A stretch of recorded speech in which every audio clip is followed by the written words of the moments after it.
April 26న ముంబైలో Abdullah డకోడియా family నలుగురు చనిపోయినారు. ఆయన భార్య, ఇద్దరు కూతుర్లు పుచ్చకాయ తిని చనిపోయారు.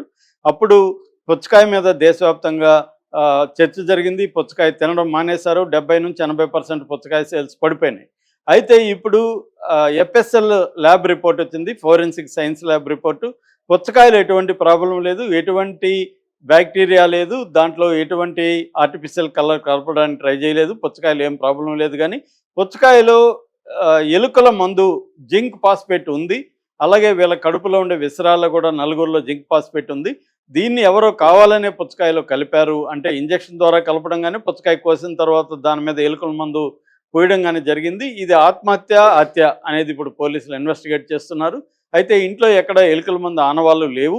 ఒకవేళ కలిపుంటే పుచ్చకాయ అమ్మిన చోట కలిపుండాలి, లేదా వచ్చిన బంధువులు కానీ ఎవరైనా పుచ్చకాయలో ఇంజెక్షన్ ద్వారా కలిపుండాలి. అంటే ఇది ఫుడ్ పాయిజనింగ్ అనుకుంటారని చెప్పి ఈ యాంగిల్లో ఇప్పుడు వాళ్ళు విచారిస్తున్నారు.